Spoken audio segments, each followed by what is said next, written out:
Le pH mètre est un instrument de mesure qui est utile pour mesurer le potentiel d'hydrogène d'un sol pour le jardinier, c'est-à-dire son acidité ou au contraire son alcalinité. Alors voilà ce qu'on a dans la boîte. Le pH mètre, c'est cet outil-là. Un mode d'emploi relativement clair en français. Des produits test pour calibrer l'appareil. Nécessaire de nettoyage avec une brosse. Alors ici une petite pipette, j'avoue que j'ai pas très bien compris à quoi elle sert. Alors on revient sur le pH mètre lui-même. On voit que ces deux embouts sont dévissables. L'embout du haut permet de changer les piles. On a 3 piles boutons ici qui sont fournis et qui le font fonctionner dès qu'on le reçoit. Et un élément très important ici, le protège-sonde qu'il faut remettre à chaque fois qu'on a fini de l'utiliser.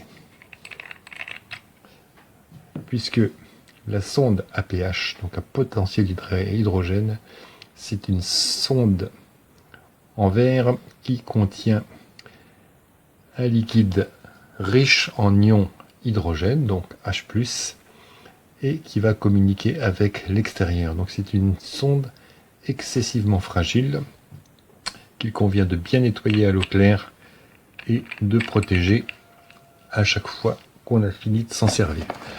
D'où la présence de cette petite brosse qui n'est pas un gadget. Alors si on s'en sert, voilà. On retire la protection et on va se placer cette lance en acier qui est censée protéger la sonde extrêmement fragile.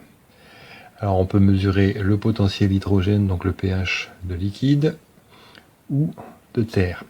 Alors dans la notice, c'est bien expliqué pour les liquides, c'est moins bien expliqué pour la terre. Donc je suppose qu'il faut une terre quand même relativement humide pour le faire.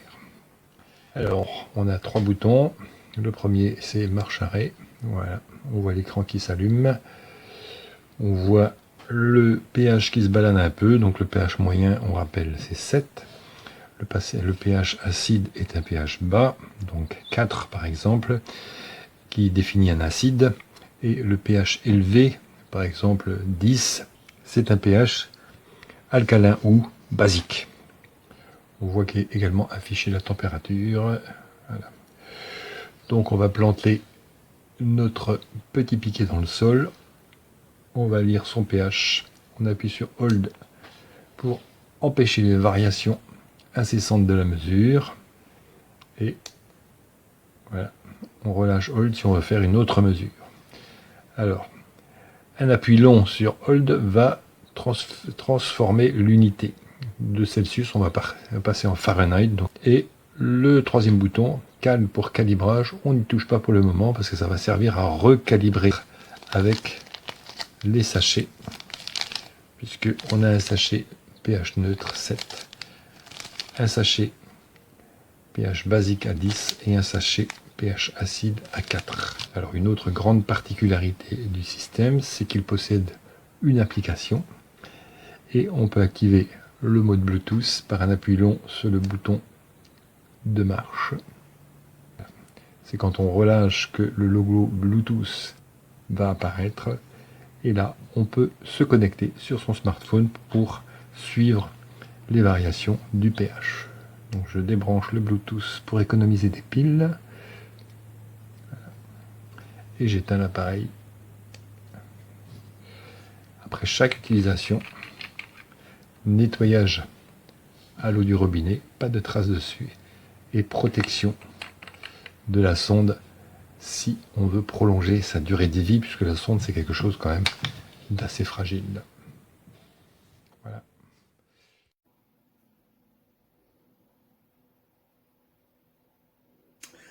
Allora, questo è come arriva questo misuratore di umidità del terreno, che sono molto contento di averlo trovato perché io ho la passione per le piante, coltivo qualche bonsai, altre piante in vaso, persino mirtilli, queste cose, quindi dovrò misurarne anche l'acidità, che non è quello che fa questo strumento qua però. Allora, comunque c'è all'interno un manuale con diverse lingue, tra cui l'italiano, è illustrato bene e non dovrebbe essere di difficile comprensione, insomma è abbastanza chiaro.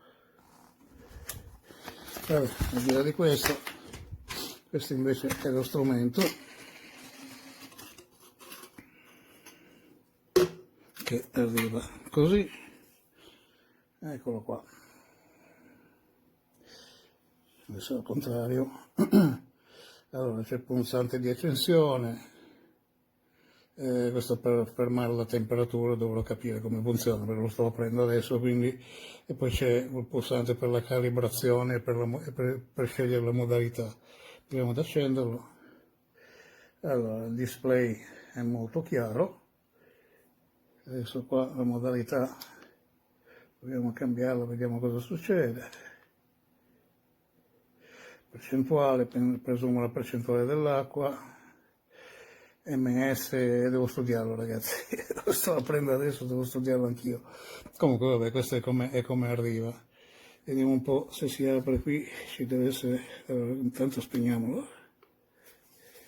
Probabilmente qui dentro c'è un vano batterie, ecco qua che si apre, ed è così, ci sono 3 batterie bottone che lo alimentano. Va bene, dai, adesso scriverò qualcosa per descriverlo bene in versione testuale. Comunque questo è come arriva, spero che vi sia stato utile vederlo e insomma avere un primo impatto con questo strumento.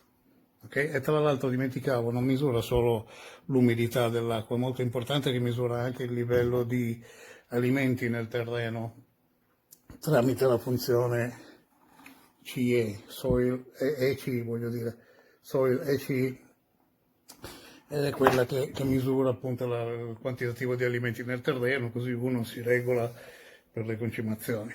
Va bene? Grazie, ciao ciao. Hallo alle zusammen, hier ist das pH-Meter, welches man eben verwenden kann, um Flüssigkeiten zu untersuchen, wie sauer oder basisch die sind, oder man untersucht den Boden. Für den Boden wird hier dieses Metallmesser mitgeliefert, das kann man unten ranschrauben und das verhindert, dass diese Glassonde, die ich gleich zeige, kaputt geht. Mitgeliefert wird auch noch zweimal eins von jedem dieser Kalibrierungslösungen. Wir haben hier pH 4, 7 und 10. Wichtig ist, dass man mit der grünen, der neutralen Lösung anfängt, wenn man kalibriert. Und man kann die Kalibrierungslösung auch aufheben eine Zeit lang. Man muss eben nur gucken, dass sie klar bleibt, dass sie also nicht vergammelt, sage ich mal. Gut, wie funktioniert das pH-Meter? Erstens sind hier Batterien drin. Hier hätte ich mir gewünscht, dass ein Akku drin ist oder zumindest normale Batterien, aber wenn man hier reinguckt, sieht man, dass Knopfzellbatterien vorhanden sind. Nichtsdestotrotz versorgen die das Teil hier recht gut mit Strom, Energie.